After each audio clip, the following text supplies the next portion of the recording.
Voici Info.tvc en manchette. Québec accorde 14,1 millions à la coopérative forestière de la Matapédia et sa filiale Bois CFM. Bois d'œuvre Cédrico affecté par les barrages ferroviaires. Reportage spécial curling en prévision de la Coupe Desjardins à Amqui du 13 au 15 mars. Dévoilement du projet de la résidence de la Seigneurie à Sébec. Loterie qui fait du bien en vente chez Brunet Amqui au profit de la Fondation Action Santé de la Matapédia. Et finalement, les entreprises matapédiennes sont réceptives pour l'intégration du bac brun.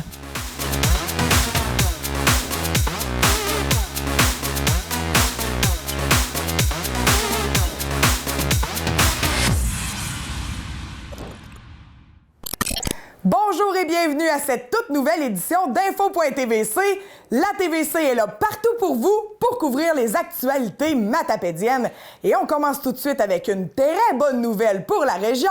Nathalie est allée du côté de la coopérative forestière pour l'annonce d'un investissement majeur de 14,1 millions. Je suis impressionnée de voir tous les gens qui sont ici. On voit et on sent dans cette annonce et cette entreprise qu'elle est bien ancrée dans la communauté. Ça me plaît beaucoup de voir ça. Monsieur Bérubé, député, c'est un plaisir de te voir ici, de te rencontrer. Monsieur Pierre Lausier, président de la coopérative forestière de la Matapédia. Monsieur Simon Roy, directeur général. Madame Nancy Robichaud du ministère qui travaille très fort avec nous pour les dossiers du Bas-Saint-Laurent. Monsieur Jean-Maxime Nadeau d'Investissement Québec qui travaille au niveau des coopératives et des entreprises d'économie sociale. Chers employés, chers membres de la COA, chers partenaires de l'entreprise, distingués invités, bonjour. L'industrie forestière occupe une place majeure au Québec et constitue un secteur névralgique de l'économie du Québec et de ses régions. Il génère près de 60 000 emplois directs, dont 3 000 ici, dans la région du Bas-Saint-Laurent. Cette industrie a forgé l'économie régionale et est ancrée profondément dans notre histoire. Au cours des dernières années, la concurrence féroce sur les marchés internationaux, les mesures protectionnistes et le changement des habitudes de consommation l'ont amené à se transformer. Aujourd'hui, la croissance de l'industrie manufacturière des produits forestiers dépend grandement de sa capacité à innover, à développer des produits et des technologies répondant à de nouveaux besoins du marché et à accroître sa productivité. Plus que jamais, le Québec doit miser sur l'innovation et l'implantation des nouvelles technologies afin de diversifier ce secteur et d'augmenter la compétitivité de ses entreprises. L'annonce aujourd'hui est donc fort positive pour l'industrie forestière. Je vous confirme que le gouvernement du Québec accorde 14,1 millions de dollars à la coopérative forestière de la Matapédia et de sa filiale Bois CFM. L'aide financière octroyée par le ministère de l'Économie et de l'Innovation, Investissement Québec et le ministère des Forêts, de la Faune et des Parcs servira à financer leur projet d'investissement qui se déroule en 2 phases.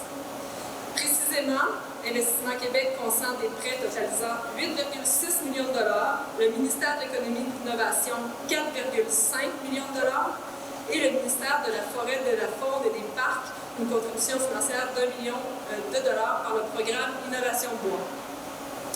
Ce grand projet vise à relocaliser les activités de Bois CFM à Causa-Fiscale vers l'usine, cette usine de Sainte-Florence que vous connaissez, que vous habitez maintenant depuis novembre. Le bâtiment où l'on se trouve a donc été réaménagé et doté d'équipements à la fine pointe de la technologie, dont une nouvelle ligne de sciage que j'ai hâte de découvrir tout à l'heure. Je vais laisser par contre Simon Roy, directeur général de la coopérative, vous en parler plus longuement parce que je pense que mon discours ne serait pas long sur le sujet. J'aimerais toutefois mentionner que le coût global des travaux dépasse les 25 millions de dollars. C'est pas rien pour une région ici qui a besoin de diversifier son économie et de relancer le secteur du bois. C'est assez impressionnant. Il s'agit d'un investissement majeur qui permettra à Bois CFM de poursuivre sa croissance dans des installations plus vastes et plus performantes. Je tiens d'ailleurs à féliciter les dirigeants de profiter de la vigueur actuelle du marché pour investir dans l'avenir.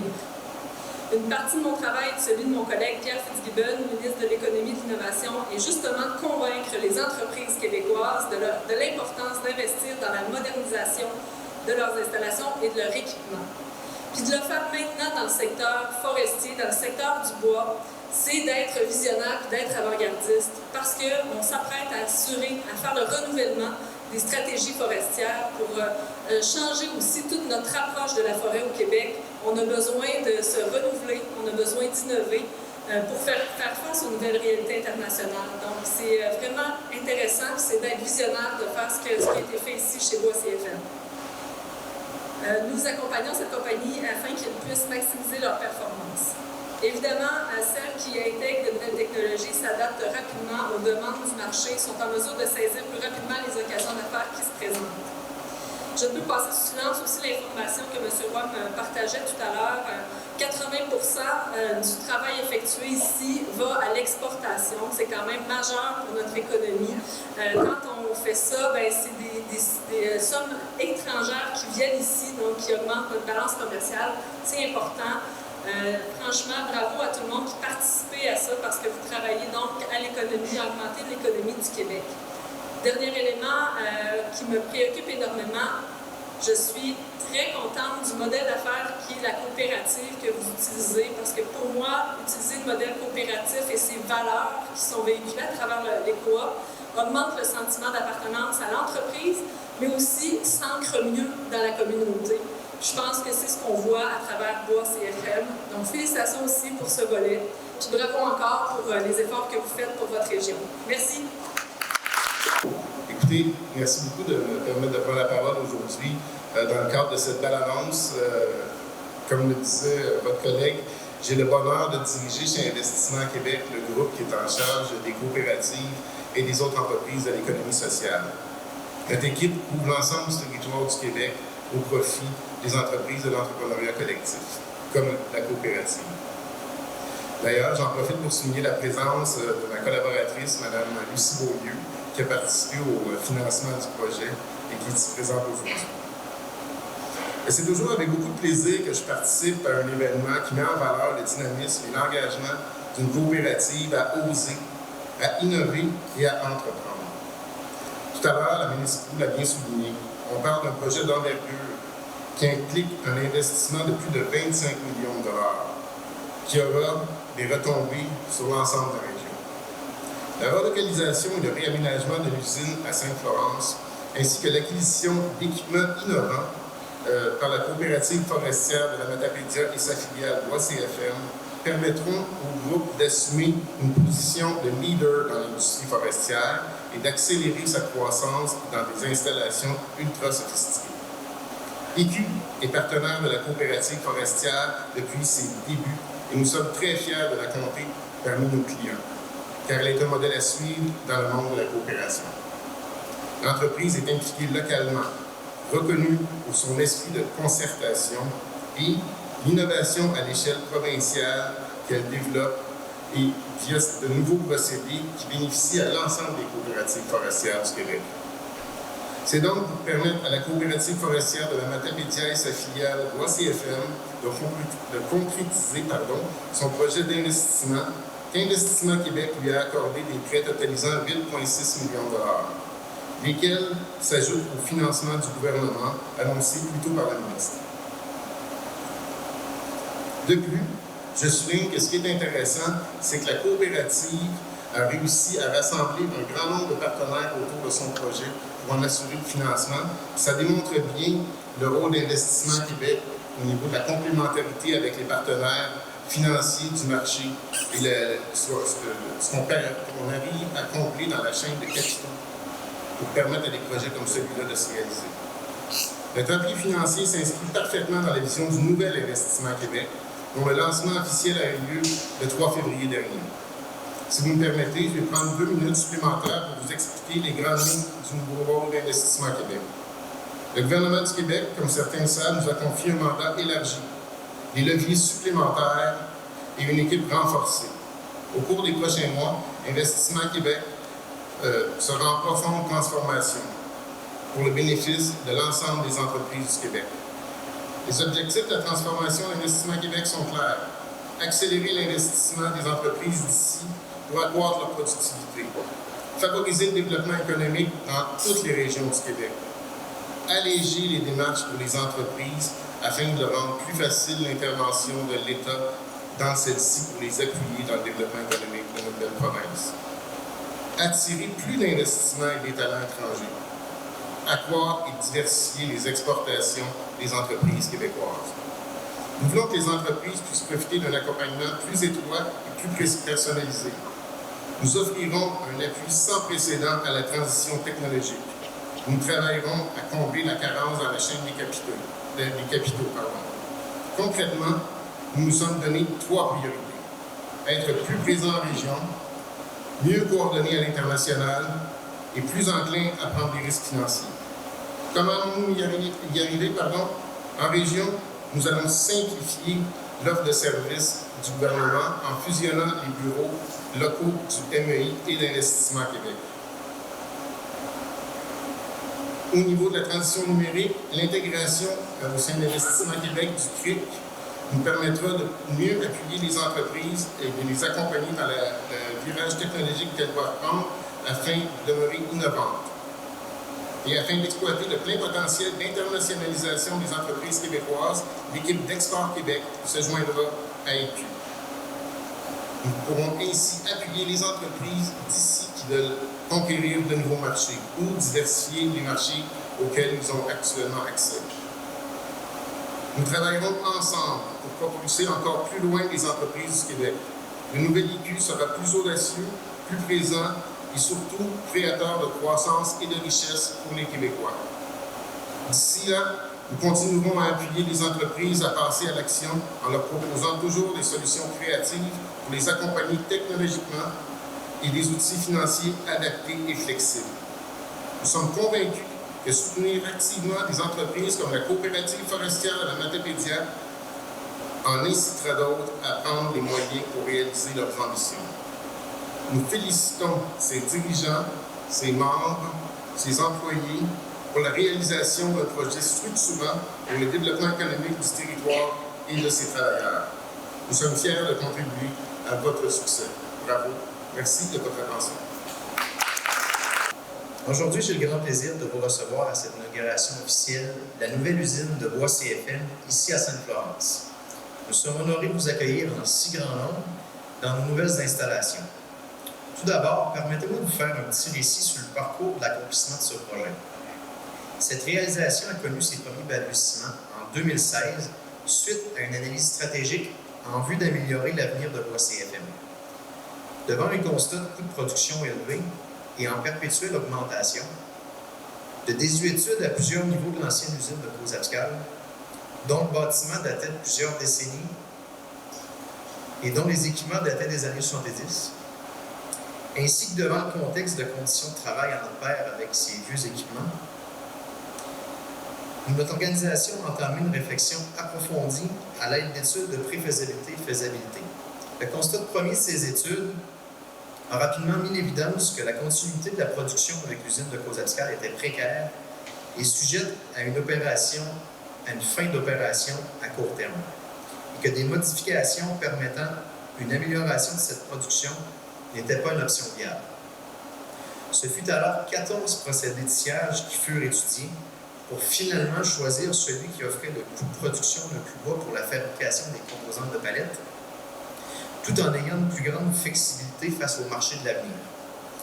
La décision ultime d'aller de l'avant avec la modernisation et la relocalisation de bois CFM s'est faite pratiquement à la même date qu'aujourd'hui, soit pratiquement il y a 2 ans, le 23 février 2018, avec une décision unanime de l'Assemblée des 52 membres présents lors d'une Assemblée générale extraordinaire.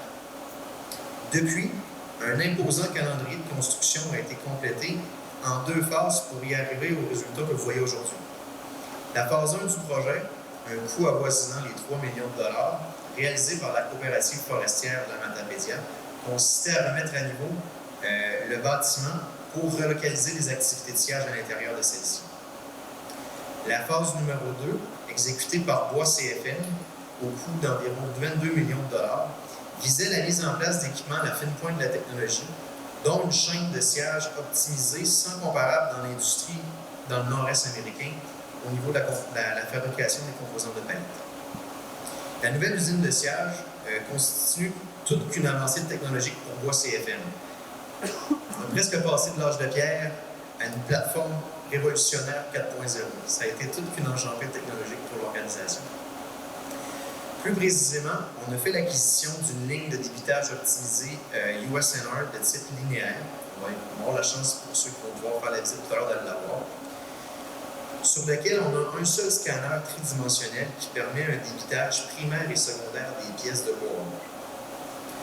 Par la suite, on a une délineuse optimisée avec un système de visiocaméra, dernier cri, qui déligne les pièces de bois provenant du sciage primaire. Cette technologie de visiocaméra participe à améliorer la prise de décision pour la coupe des pièces de bois en conjuguant la tridimensionnalité de la pièce à des images numériques, permettant ainsi de gérer les défauts tels que la pourriture, les fentes, la coloration et grader aussi les pièces de bois.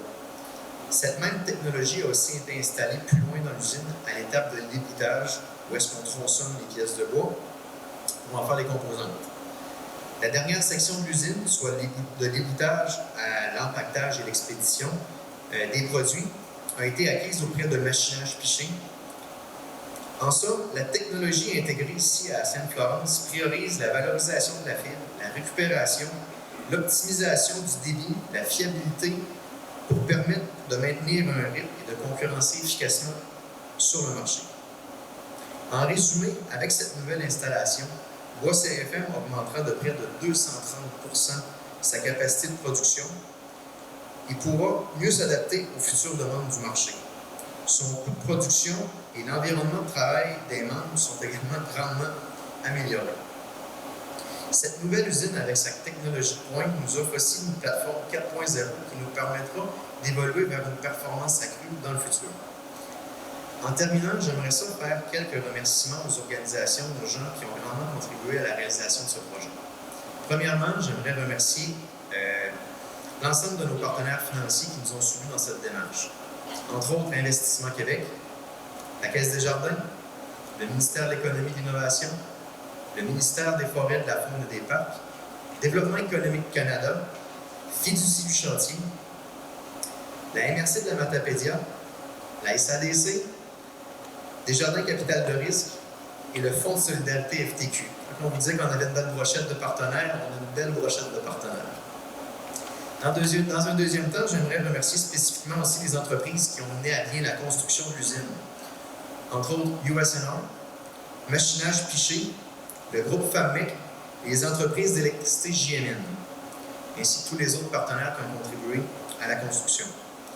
J'aimerais aussi remercier l'ensemble de nos fournisseurs et de nos clients qui nous ont supportés dans nos activités depuis 2001 et qui nous ont aussi supportés dans la réalisation de l'usine. Finalement, je voudrais remercier l'ensemble de nos membres, de nos travailleurs qui ont supporté le développement à travers ce beau véhicule corporatif qu'est la coopérative. De plus, j'aimerais adresser un merci spécial à 2 personnes dévouées sans lesquelles l'usine n'aurait pas pu vivre le jour. Ces 2 personnes-là ont mis leur projet de retraite pour concrétiser la construction de la nouvelle usine. Donc, M. Sébastien Tremblay, notre ancien directeur d'usine qui a assumé le rôle de directeur de projet, un gros merci. M. Jean-Yves Roussel, notre ancien contrôleur financier qui a assumé le rôle de directeur financier de projet. Sans eux, on n'aurait pas pu y arriver. Un gros merci, messieurs.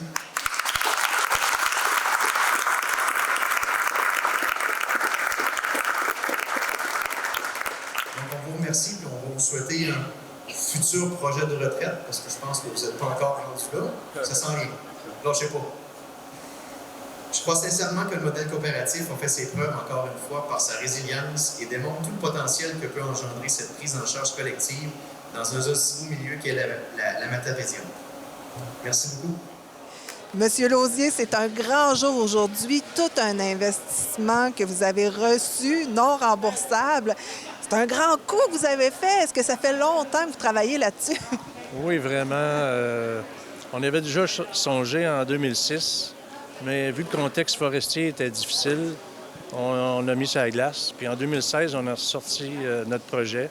Puis effectivement, depuis 2016, on s'est lancé dans l'aventure. Puis on a les résultats ici aujourd'hui. Puis c'est très agréable de voir un beau projet comme ça, un projet de 23,5 millions.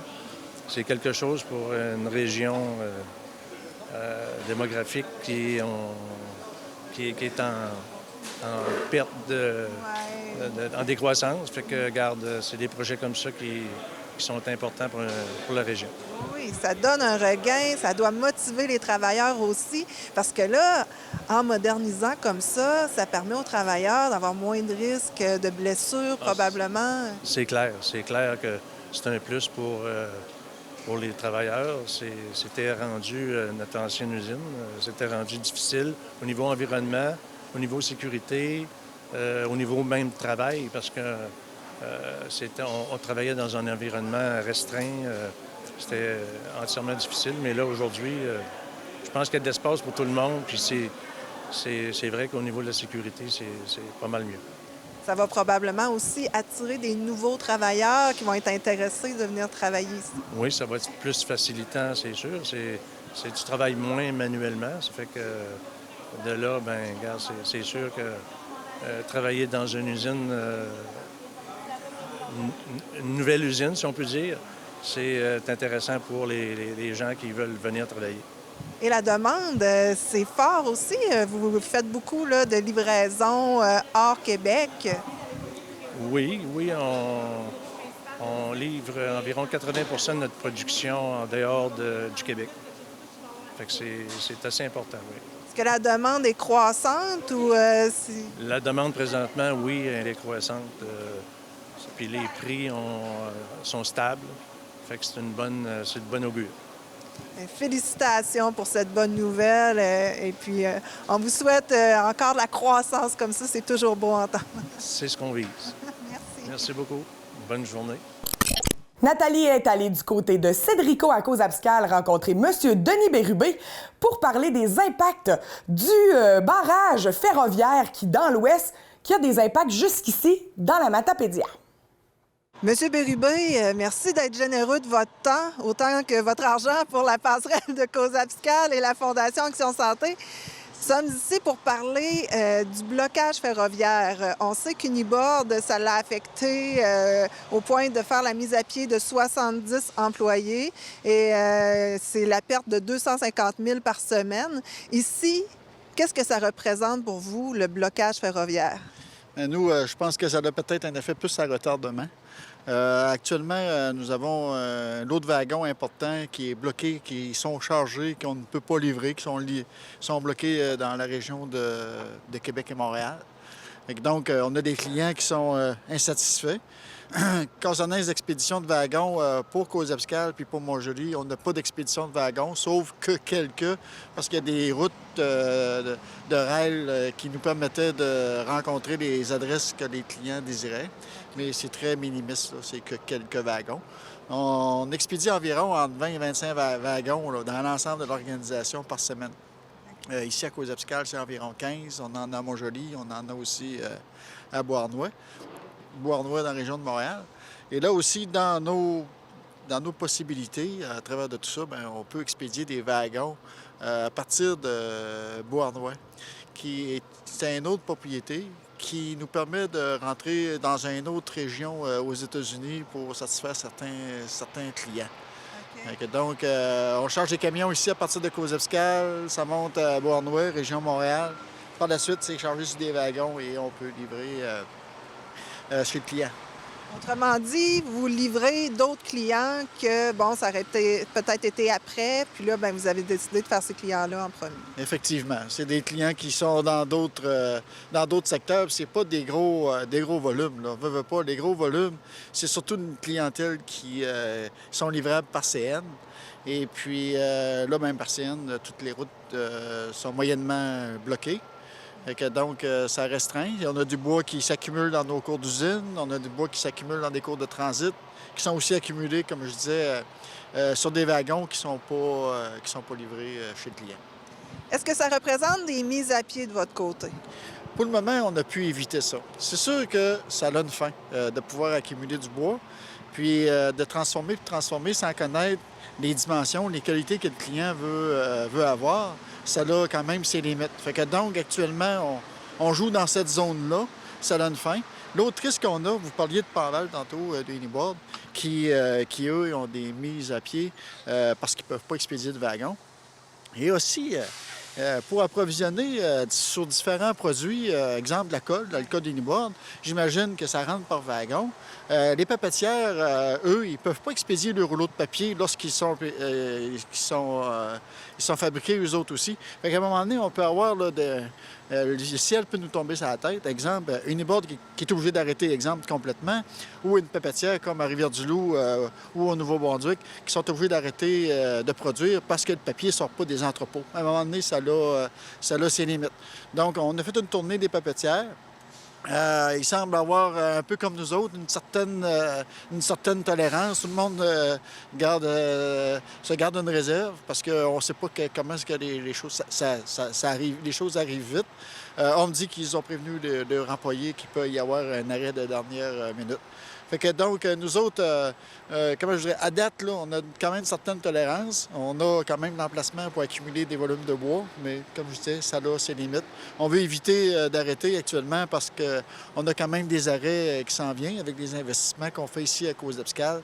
Au cours du printemps, on a des arrêts et aussi à l'été prochain, on a des arrêts.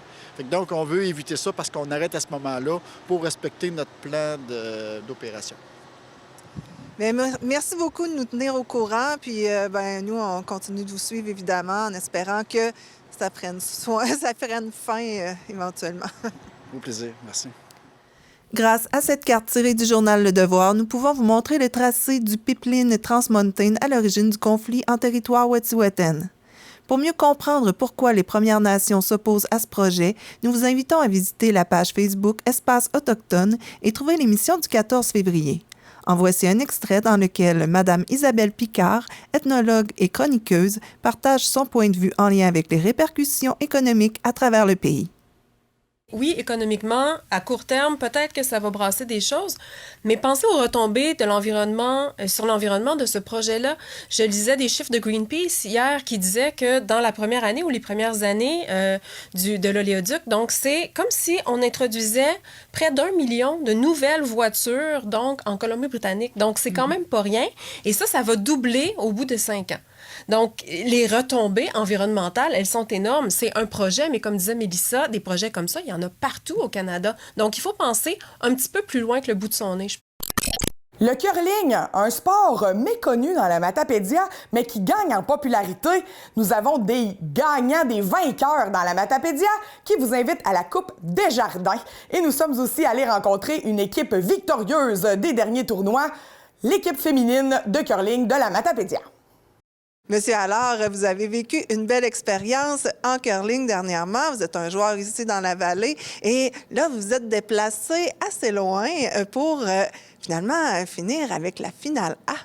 Oui, en effet, nous étions à Beresford, Nouveau-Brunswick, pour la 31e édition de leur tournoi. C'est annuel, c'est une classique annuelle.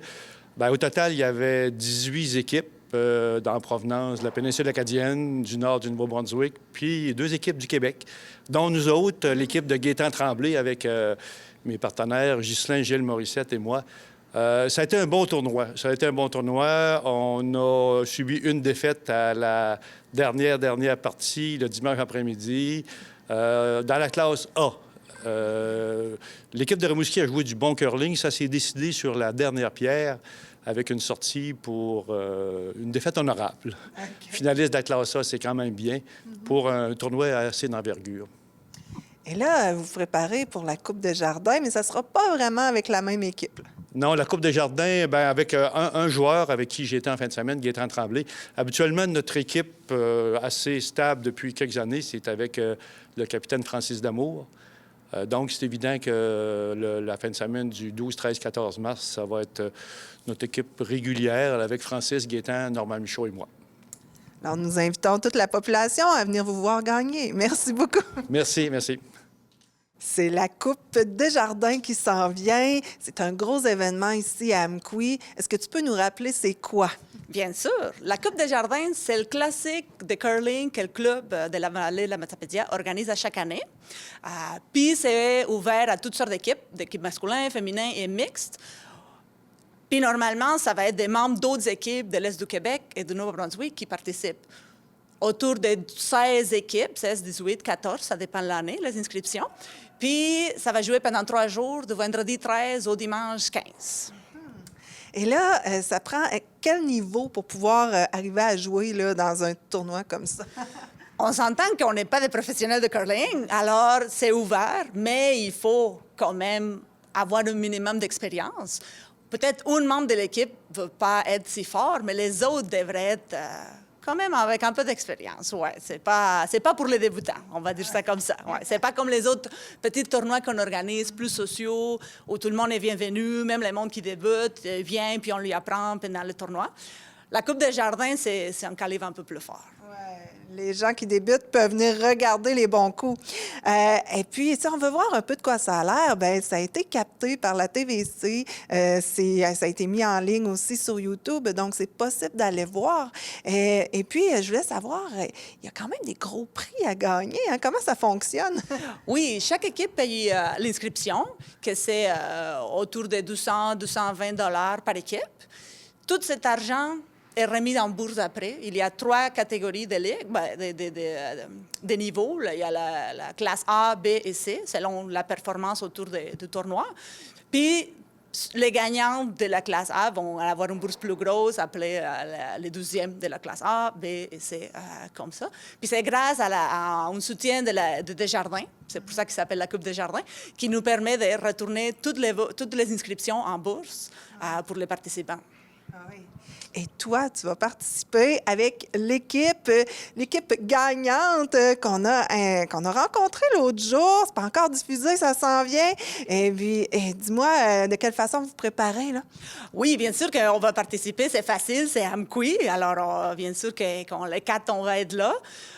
Probablement, on va avoir une pratique ou 2.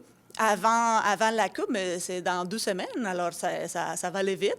Mais on va essayer d'au moins se rencontrer une fois pour pratiquer. Sinon, pendant la Ligue, on se concentre puis on s'efforce un peu plus que d'habitude pour bien performer, pour bien saisir la vitesse de la glace, comment ça travaille pour les jours de tournoi.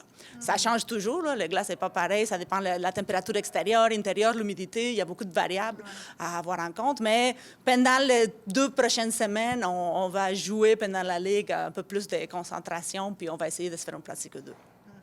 Alors, on invite toute la population à venir vous voir ici sur place au curling. Oui, bien sûr. On aimerait bien qu'il y ait du monde qui vient ici regarder comment ça se passe.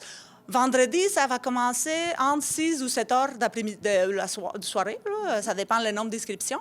Puis les finales vont être dimanche après dîner. Okay. Alors, ça c'est un peu plus intéressant. Là. Les finales, toujours. Là. Les finales du A, B et C, ça joue tout en même temps dimanche en après-midi. Alors oui, toute la population est bienvenue pour voir les joueurs de la région puis autres de l'extérieur viennent s'amuser. Nous espérons vous voir dimanche. Merci beaucoup. Merci à vous.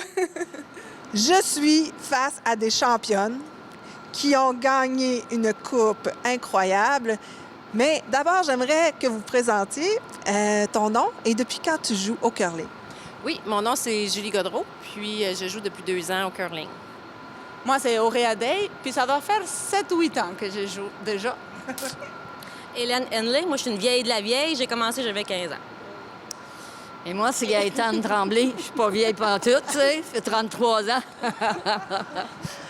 Et là, c'était spécial parce que ce que vous avez gagné en étant une équipe féminine, c'était assez extraordinaire. Dites-moi qu'est-ce qui s'est passé là, à Camelton. Bien, avant de commencer, je voudrais te dire que, en fait, l'équipe qui est composée, évidemment, de Julie, d'Auré, de Hélène et moi-même, fait partie un peu de probablement à peu près 5-6 ans au moins, depuis qu'on est ensemble, qu'on va faire les compétitions extérieures. Ici, on joue rarement ensemble. Et Camelton, c'est toujours la place où on va depuis qu'ils ont décidé d'ouvrir la place aux femmes. Parce qu'antérieurement, eux autres, ça fait 30 ans qu'ils font ce tournoi-là. Et là, une 12aine d'années, moi, j'y allais pour regarder mon mari, pour regarder mes enfants. Mais je disais, pourquoi vous acceptez pas les femmes? Avez-vous peur d'elles? Alors, avec raison, finalement. Non, mais c'était quand même pour rire aussi, là. Mais un jour, ils ont décidé. Alors, je suis toujours allée, entre autres, avec Hélène tout le temps, parce qu'avec Hélène, ça fait longtemps aussi qu'on se connaît. Mais définitivement, on a eu un très beau tournoi. Parce qu'on se disait, là, on est dedans. On va essayer. Mais c'est sûr que c'était pas la première fois, mais pour gagner le A, il faut être capable de gagner contre à peu près toutes les équipes masculines qui existent. Alors, C'était pas juste d'être féminine, c'est pas ça l'exploit, c'était que vous avez gagné quand même quelque chose d'extraordinaire. bien, j'avoue que les gens là-bas sont super sympathiques, mais ils savent un peu qu'on est une équipe quand même assez importante. Puisque Hélène, elle peut le dire aussi dans les années antérieures, qu'est-ce qui s'était passé aussi. Bien, on se rend souvent en finale, dans le sens que des fois, on se rend dans le B, on se rend dans le C, on est allé en finale du A, on a perdu. Tu sais, on se classe quand même bien, mais là, enfin, là, tu sais, la chance tournait de notre côté pour une fois, là. Fait que, pour le grand as. Pour le grand as, oui. Et parlez-moi un peu des coups magiques que vous avez faits, là, ça me tenterait d'en entendre parler. Ils sont vite oubliés, je pense. Oui, mais on a gagné parce qu'on a joué bien toutes les pierres. Tu sais, d'autres fois qu'on est allé, là, il y a une qui, je ne catch pas la glace, je ne sais pas quelle vitesse, une autre qui ratait ses pierres. Mais vraiment, dans le tournoi cette année, là, on a réussi toutes les pierres. Puis il y a eu, bien sûr, des beaux coups, là, mais on était très solides toutes les parties qu'on a jouées, puis toutes les pierres qu'on a lancées. Alors ça nous a avantagés. Et ça doit développer un peu d'admiration là, de la part des autres équipes. Là. Est-ce qu'il y a des équipes féminines, d'autres qui aimeraient se former? Est-ce que vous en connaissez des femmes qui auraient pu jouer au curling mais qui ne le faisaient pas? Ou... Bien, le curling, au départ, c'est pas mal un sport d'hommes. Hein? Fait que les femmes se sont greffées. Encore là, quand on parlait de Campbellton, là, que les femmes ne pouvaient pas y aller, hein, c'était un peu comme le golf. Hein? C'était attitré aux hommes. Il y avait certains sports qui étaient plus attitrés aux hommes. Mais là, il y a une ouverture vers les femmes. C'est sûr que nous, ici, à Amqui même, je crois qu'on a deux autres femmes qui jouent, à part nos 4. Fait que 6 femmes, c'est pas beaucoup. Fait que heureusement, là, on a une belle chimie ensemble, puis ça va bien en tournoi. On a bien du plaisir. Plus que la quantité. Mais j'aimerais faire un commentaire. En fait, je suis une golfeuse aussi, là. Mais le golf, ça fait longtemps que les femmes sont intégrées. Le curling, ce qui fait la différence, c'est que les femmes peuvent commencer, mais à la minute qu'ils passent leur école, bien là, ils font autre chose. C'est des moments, puis là, ils sont pris. Et c'est très difficile d'aller en chercher. Mais c'est quand même un sport qui se pratique très bien pour longtemps aussi.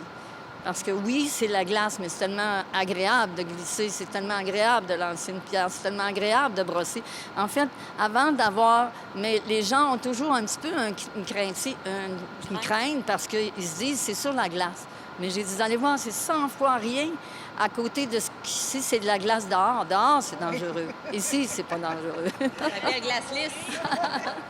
Alors, l'idée pour l'année prochaine, c'est organiser des cours, puis on va essayer de lancer un cours d'initiation au curling juste pour les femmes. On va avoir d'autres ouverts pour tout le monde, mais moi, je veux proposer au conseil de faire vraiment lancer un cours juste pour les femmes, parce qu'on n'est pas beaucoup, mais c'est un sport qu'on peut jouer autant les femmes que les hommes ensemble, les uns contre l'autre. Il n'y a pas tant de différence comme dans d'autres sports. Alors vraiment, il faut comme amener plus de femmes jouer pour qu'on soit plus. Puis à Campbellton, les autres femmes qui jouent soit à Campbellton, soit à Beresford, dans d'autres équipes, parce qu'il y avait des femmes dans d'autres équipes, là, des équipes mixtes, les autres étaient bien fiers qu'une équipe féminine gagne la tournoi. veux pas, hein? C'est toujours une petite fleur. J'avoue que comme capitaine de l'équipe, je suis très chanceuse. Je trouve que la condition importante d'une équipe, OK, d'abord, c'est de pouvoir se parler, de pouvoir accepter de faire des fautes, de pouvoir se dire les choses quand c'est le temps de le dire, mais aussi de pouvoir bien brosser. Et moi, j'ai l'équipe de brosseurs. On a vu ça tantôt. Je l'apprécie beaucoup. Je l'apprécie beaucoup parce que ça fait tout un changement. Si vous regardez, actuellement, on a le Scottish chez les femmes canadiennes et il y en a toute la semaine aussi. Écoute, ce qui fait la différence, c'est les brosseuses. Oui, la fille va lancer, oui, elle va lancer, c'est sûr qu'il faut qu'elle lance bien. Si c'est pas la bonne vitesse et tout ça, bien, c'est un autre point de vue. Mais il reste quand même que la dimension de brosser au curling est très importante. Et je Ben, c'est un sport d'équipe. Hein? Chaque personne a un rôle essentiel. S'il y a des femmes qui pensent qu'elles pourraient être des bonnes brosseuses et autre chose aussi, ben c'est quoi le numéro de téléphone pour vous joindre, vous trouver? S'ils veulent jouer, ils peuvent rejoindre Patrice Allard et son numéro de téléphone. Francis vient de partir. On va l'afficher. 42 au pire à Ville ici en dessous. Mais sinon, tu peux toujours appeler Francis et moi chez nous, là, le 418-629-5071. Mais de fait, je voudrais donc que les gens comprennent que c'est pas un sport de snob. C'est pas un sport pour les gens qui sont hauts. C'est un beau sport qui est très, très peu coûteux si je considère tous les sports que j'ai faits. Et ce que je fais, c'est vraiment celui qui est le moins cher. Mais c'est un beau sport, mais il faut, à un moment donné, décider d'y aller. Tu sais, je veux dire, les gens ont une certaine crainte, mais moi, je les invite. Je trouve que Auré a bien raison de le dire. On a essayé des centaines de fois. Francis, c'est plusieurs des membres ici. On fait aussi énormément. On accueille les jeunes, on accueille les plus vieux et on leur montre pour le plaisir de le faire. On le fait parce qu'on veut le faire. Et définitivement, on en a souvent, mais les gens essayent, mais là, c'est peut-être trop parce que, je veux dire, il faut nécessairement s'impliquer un petit peu plus. Mais je pense que ça peut encore se développer. Et je suis très heureuse de constater que s'il peut y avoir des femmes, encore plus, ça serait extraordinaire. Et nous sommes très chanceuses d'avoir un beau club de curling comme ici. Une belle glace, là. Ils vont sur toute la ligne là-dessus. Ah oui, les glaces sont magnifiques. On est vraiment chanceux. Vraiment. Alors, l'appel est lancé à toutes les femmes. Et puis, bien, félicitations encore. C'est une fierté d'avoir des matapédiennes comme vous autres. Et on apprécie les gens qui l'apprécient. On vous remercie. Nous nous transportons vers l'ouest de la Matapédia, plus précisément à Sébec, pour l'annonce d'une bonne nouvelle, le dévoilement d'un super projet, les résidences de la Seigneurie. Bonjour à vous tous. Le projet que nous présentons aujourd'hui, tout d'abord, le projet de la résidence de la Seigneurie était porté par l'OMH de Sébec depuis 2012. Par la suite, la municipalité a fait un appel auprès des organismes d'habitation de secteur pour changer le porteur du projet de résidence pour les personnes âgées. En 2015, les appartements Pierre Brochu s'est porté intéressés à poursuivre le projet. L'objectif de base étant d'offrir des logements de qualité pour les aînés en légère perte d'autonomie. Service de repas 2 fois par jour, dîner-souper, entretien ménager 1 fois par semaine. Nous n'offrons aucun service de soins infirmiers et d'assistance personnelle tels que soins d'hygiène généraux, aide à l'alimentation ou à la mobilisation, aide aux prises de rendez-vous, distribution de médicaments. Suite à l'évaluation du projet, le lieu a été changé. Présentement, la nouvelle résidence sera reliée par une passerelle à celle de l'immeuble Ross. Les avantages sont que les résidents de ce bloc vont pouvoir utiliser les services offerts de la nouvelle ressource, comme l'ascenseur, les services de repas et participer aux activités. Tout cela dans le but de briser l'isolement de nos aînés. Et cela va nous aider aussi à consolider des emplois dans notre municipalité. En deuxième lieu, les appartements Pierre Brochu ont fait la demande de pouvoir avoir la gestion des blocs Yvon Saint-Pierre et Robert Ouellette, soit des ACL et des LAQ. Saint-Pierre et Ouellette, c'est 20 unités. Les appartements Pierre Brochu, c'est 12 unités. Fait que présentement, pas présentement parce que là, ce n'est pas encore cédé, mais nous allons avoir à gérer 32 unités. Ce qui fait un ensemble de 32 unités qui sera géré par les appartements Pierre Brochu. Pour la résidence de Seigneurie, il nous reste encore une étape très importante à franchir, soit l'engagement définitif pour nos 18 unités. Une campagne de financement sera organisée prochainement. Le travail qui a été accompli, ce n'est pas juste une seule personne qui l'a fait. L'aboutissement de ce dossier est un travail d'équipe. De la SHQ, M. Christian Bourgeois, conseiller en développement et suivi de projet, Mme Ève Chevalier, conseillère en gestion, les habitations populaires de l'Est, Groupe Athéna, Marie Duchesne, gestion de projet, le bureau de M. Pascal Bérubé, M. Marc-Olivier Caron, attaché politique, les appartements Pierre Brochu, moi-même, Comité de développement socio-économique de Sébec, Pascal Turcotte, à l'époque, était agent de développement économique et culturel. Au niveau de la MRC, où nous avons mis Réché, conseillère en développement des affaires. La conception des plans, la firme Goulet et le Bel architecte. Stentec Ingénierie, Thomas Coulombe, ingénieur chargé de projet. Puis au niveau de la municipalité de l'urbanisme, Vincent Aubin, inspecteur municipal. J'aimerais dire un gros merci à vous tous. Nos efforts ont été récompensés. Il nous reste encore du travail, mais ensemble, on va y arriver. Je voudrais souligner aussi, parce qu'au début, c'était l'OMH qui était porteur du projet. Madame Chantal Dupéré, présidente, et Sylviane Larocque de l'OMH, organisme qui a initié ce projet. Vous êtes présidente du conseil d'administration des immeubles Pierre Brochu. Pouvez-vous me dire pourquoi ça a été si long avant que le dossier aboutisse? C'est parce qu'au début, en 2012, c'était l'Office municipal d'habitation de Sébec qui apportait le dossier. Mais suite à l'incendie qu'il y avait eu à l'île Verte, beaucoup de dossiers avaient resté sur la tablette. Fait qu'à ce moment-là, nous, le département Pierre Brochu, on leur a repris le dossier en 2015. Fait qu'à ce moment-là, on l'a repris vraiment du début. Fait que, puis on l'a changé vraiment de place aussi. Fait que c'est automatiquement, il a fallu refaire des tests de sol, il aura fallu faire plein de choses. Fait que c'est pour ça que c'était plus long. Et ce qui s'est passé finalement là, avec la fermeture de la résidence qu'il y avait avec les personnes âgées ici à Sébec, est-ce que c'est venu influencer un peu votre projet ou c'est resté tel quel? Non, ça n'a pas influencé notre projet. Notre projet était fait de cette façon-là. La résidence Georges Fournier, c'est une ressource intermédiaire. Nous, c'est pas une ressource intermédiaire. Fait que ça n'a pas influencé du tout notre projet. Puis d'ailleurs, notre projet était déjà en cours. Ça concerne combien de personnes âgées, cet immeuble? Bien, normalement, on va avoir 18 appartements. Fait qu'automatiquement, on a 2 appartements qui sont des 4. Ça veut dire qu'on va avoir environ 36 personnes. Là. Okay. Voilà. 36 nouvelles personnes qui peuvent intégrer? 18 plus 4, 22. 22 personnes qui vont être capables de rester à l'intérieur de la nouvelle résidence. Et on parle de personnes avec une autonomie, là?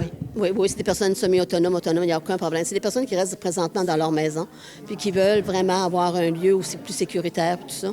Fait que ça, c'est vraiment pour ces gens-là. Bonjour tout le monde, bienvenue à Sébec. Merci d'être là. On aime ça souvent, des bonnes nouvelles. C'est une nouvelle qui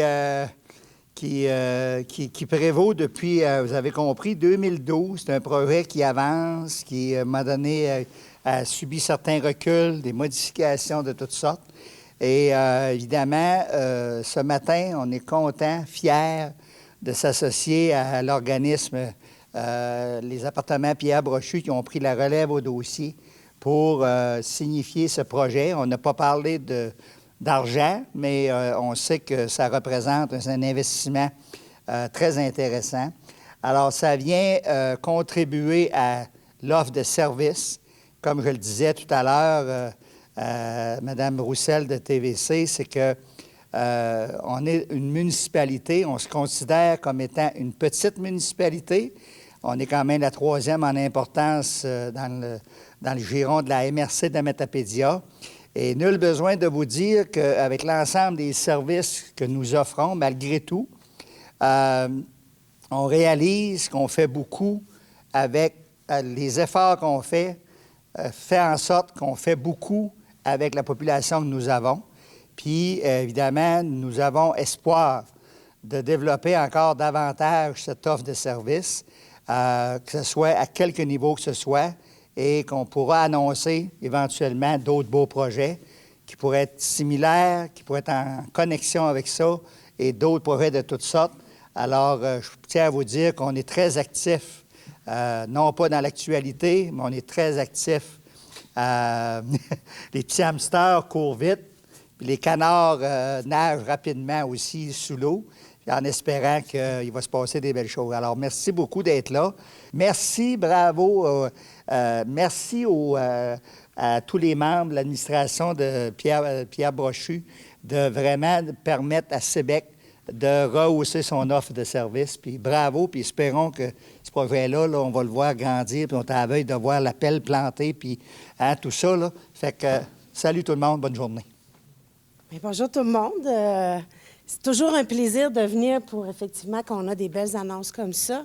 Puis je vais renchérir un peu ce que M. Bézil disait. Effectivement, tous les projets ou tous les exercices qui se font à Sébec ne sont pas toujours par conférence ou actifs de façon de nouvelles importantes, mais comme on le voit dans ce projet-là, ça prend des années, des fois, à aller vers un projet. Puis ce qui est rafraîchissant, c'est de voir que Sébec, les communautés de la Matapédia sont toujours en action, puis sont toujours visionnaires, puis on essaie de devancer ou justement de préparer des projets pour que souvent, puis le nerf de la guerre, M. Bézil l'a dit aussi, c'est toujours le financement. Fait que quand le financement arrive, ou il y a un programme qui s'ouvre, ou on travaille pour en faire ouvrir un, bien, on saisit l'opportunité qui est là parce que justement, nos communautés ont pu saisir d'avance ou ont pu avancer des projets, puis on peut saisir à ce moment-là les choses qui arrivent. Donc, effectivement, puis des projets comme ça, c'est vraiment des projets pour la communauté. C'est ça qui est rafraîchissant aussi. C'est de voir que malgré les grands défis qu'il y a dans nos collectivités, les gens ont le goût de rester chez nous. Les gens veulent aussi avoir de la qualité, ils veulent avoir des beaux moments de vie. Et je pense que des installations comme celle-là, ça permet ça. Puis ça permet à nos jeunes familles aussi d'avoir accès à des maisons ou avoir accès à des propriétés qui fait que c'est pas négligeable non plus parce que on aime ça prendre soin de nos aînés, mais on aime aussi avoir des jeunes familles. Fait que je pense que c'est justement le cycle qui est par un projet comme celui-là qui est enclenché. Alors, bravo à tous ceux qui ont travaillé. Des fois, de changer ou de prendre le temps de faire un projet, c'est aussi gagnant pour l'avenir. Puis moi, je vous félicite. Puis évidemment, on l'a dit, la MRC est en accompagnement. Je pense que c'est ça notre rôle, puis on va continuer de l'être aussi. Quand il y a des beaux projets, il y a des bons projets, on aime ça être là, mais on aime aussi accompagner nos gens, mais pour que, justement, la Matapédia fleurisse un peu partout. Fait bravo, chapeau, puis je pense que c'est bien qu'on n'a pas fini de travailler ensemble. Bonne journée. Nathalie a reçu Marie-Michèle Voyer, la coordonnatrice de la Fondation Action Santé Matapédia, qui nous parle de la loterie qui fait du bien, qui est en vente à la pharmacie Brunet. Marie-Michèle, nous ne parlons pas cinéma aujourd'hui. Tu es maintenant la coordonnatrice de la Fondation Action Santé. Là, vous vous êtes associée avec la loterie qui fait du bien de l'ASEC. Est-ce que tu peux me dire comment est venue cette association? En fait, c'est M. Benito de la SEC qui est venu nous rencontrer, puis il nous a offert de nous associer avec eux. Donc, on avait une quantité de billets là, qui nous était proposé de vendre en contrepartie. Il nous offrait la moitié de la valeur des ventes. Donc, sur chaque billet qui est à vendre au coût de 10 $, 5 $ va revenir cette année à la Fondation Action Santé, des billets qui sont vendus sur le territoire de la Matapédia. Mais là, il faut en vendre 200. Oui. Mais ça se vend quand même très bien. Je pense que chez Métro, ça s'est écoulé assez vite. Hein? Oui, bien en fait, c'est ça. La SEC avait déjà 11 points de vente. Donc, ces points de vente-là sont encore... c'est encore possible de se procurer ces billets-là. Cette loterie-là existe depuis déjà quelques temps. Donc, les points de vente existants sont encore là. Et nous, à la Fondation Action Santé, on a décidé de placer nos billets au Brunet d'Amqui. Donc, si vous désirez là, nous aider à vendre nos 200 billets pour s'assurer d'avoir notre part, donc c'est chez Brunet qu'il faut aller le chercher. Bon, on sait que Louis Doyon est très impliqué justement pour la Fondation. Donc, on peut aller s'y procurer quand exactement? Quand est-ce que ça va être disponible? Donc, ils sont déjà là, en vente. Là, c'est déjà possible de s'en procurer chez Brunet, mais... il y a déjà des gens qui s'en ont procuré là, dans les points de vente, là, dans les 11 points de vente de la SEC. Là, donc, c'est déjà possible de s'en procurer. Bien, on peut rappeler aussi les prix qu'il a gagnés, parce que c'est une loterie. Oui, et c'est une très belle loterie, Nathalie. Franchement, c'est un billet au coût de 10 $. Écoute, le premier prix cette année, c'est un spa d'une valeur de 5 000 $. Il y a des voyages, il y a un crédit chez Ameublement Tanguy de 4 000 $, un voyage de pêche sur la ZEC. En tout cas, le 9e puis le 10e prix, là, c'est 1 000 $ en argent. C'est ça le plus petit prix. C'est vraiment des beaux prix. Alors, ça se prend très bien. Puis en plus, on encourage la Fondation Action Santé. Bien, merci beaucoup, Marie-Michèle, d'être venue nous faire la promotion de ce très beau mouvement là, qu'il y a dans la vallée. Et puis, bien, on vous souhaite d'atteindre votre objectif et même plus. Merci, Nathalie. Nathalie s'est entretenue avec Anne Gauvin-Forêt de la Régie intermunicipale de la gestion des matières résiduelles pour vous parler des bacs bruns. Anne, tu es responsable d'instaurer les bacs bruns dans les commerces ici dans la Matapédia. Est-ce que tu peux me dire combien de commerces tu as pu couvrir là, depuis que tu es ici? D'après moi, dans la Matapédia, je dois être rendue à peu près une quarantaine. Là. On devait avoir une liste, je pense, de 50-60. Puis, dans le fond, j'ai pas encore contacté les commerces saisonniers parce qu'ils sont pas encore dans leur début d'activité. Mais j'ai fait le tour pas mal. J'ai pas mal touché la majorité de ceux-là que j'avais à faire dans ma liste. Là. Et dis-moi, quelle est ton approche pour les commerces? Parce qu'il faut quand même y aller délicatement. Oui. Mais dans le fond, j'ai commencé par aller carrément cogner à la porte, là, surtout restauration puis épicerie. T'sais, ils sont déjà plus habitués à faire face à des imprévus. Fait que dans le fond, j'allais sur place puis je demandais de parler à la personne responsable, là, peut-être d'intégrer la collecte des matières organiques. Puis souvent, ça se passait bien. Je demandais s'il y avait un petit 15 minutes à m'accorder. Là. La première rencontre n'est pas super longue. Là. Dans le fond, on jase un peu de... Ben, ça dépend un peu des questions des gens, là, mais souvent, on fait le tour de quel endroit peut générer des matières organiques dans leur commerce, puis quelle quantité. Parce que l'idée, c'est ça, comme je leur explique, là, la première visite, c'est plus de collecter de l'information pour comme arrimer une collecte là, à grandeur du territoire qui ferait du sens. Puis, par contre, pour les commerces qui sont plus comme garderie, maison de retraite, là, j'ai plus opté par prendre rendez-vous parce que souvent, ils ont... Je trouvais ça moins approprié de me pointer. Puis, pour parler à la bonne personne, là, je prenais rendez-vous d'avance. Là. Et quel est ton taux de réussite jusqu'à maintenant? Est-ce que tu peux dire, vraiment, dans certains commerces, là, ça va s'implanter assez facilement? Je dirais la majorité, là, ils avaient l'air pas mal près. Là. Même moi, on dirait que je m'attendais à avoir plus de gens moins partants. Mais la majorité sont rendus là. Ils le font à la maison, ils ont été avertis par lettre que j'allais passer éventuellement. Fait que la majorité, ça va bien. C'est sûr qu'il y a des petits accrochages au niveau des fois de la logistique. Le manque de main-d'œuvre sort, puis les gens pensent que ça va rajouter peut-être de la lourdeur aux tâches de leur employé en place. Là. Mais dans le fond, à force de jaser, souvent on se rend compte que c'est pas beaucoup plus compliqué de mettre les choses dans une poubelle ou dans l'autre. Puis en parlant là, de comment on peut faire, là, souvent j'ai vraiment une belle ouverture. Là. Je suis vraiment contente. Oui. Oui. Et en pourcentage, mettons, là, qu'est-ce qui peut être détourné des ordures en faisant du compostage, comme ça, pour les commerces? Ouais. Eh bien, au niveau du commercial, là, on peut comparer peut-être avec la Gaspésie qui est plus ou moins similaire à ici. Eux, ils se sont rendus compte que c'était 50% des déchets des commerces qui étaient finalement de la matière organique. Fait que dans le fond, c'est quand même un très grand pourcentage là, qu'on peut détourner de l'enfouissement. Mm-hmm. Et puis, tu n'as pas terminé. Alors, je te souhaite une bonne continuité dans tout ça. Et puis, c'est vraiment valorisant pour la Matapédia. Merci beaucoup.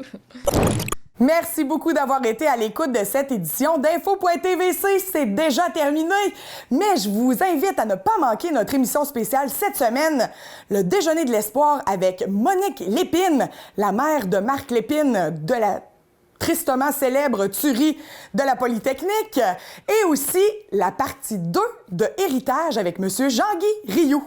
Et ne manquez surtout pas notre télébingo ce dimanche 12h30. On se voit la semaine prochaine. Merci beaucoup. Au revoir. Pour nous joindre, composez le 418-629-4503 ou écrivez-nous à journaliste@tvcmatapedia.com. Restez à l'affût de toutes nos activités en nous suivant sur Facebook. Vous pouvez également regarder nos émissions en vous abonnant à notre chaîne YouTube. Informatique Barrest est responsable de l'entretien du matériel informatique de votre TVC. Informatique Barrest, vente et réparation d'ordinateurs, services commerciaux et résidentiels. 418-629-INFO.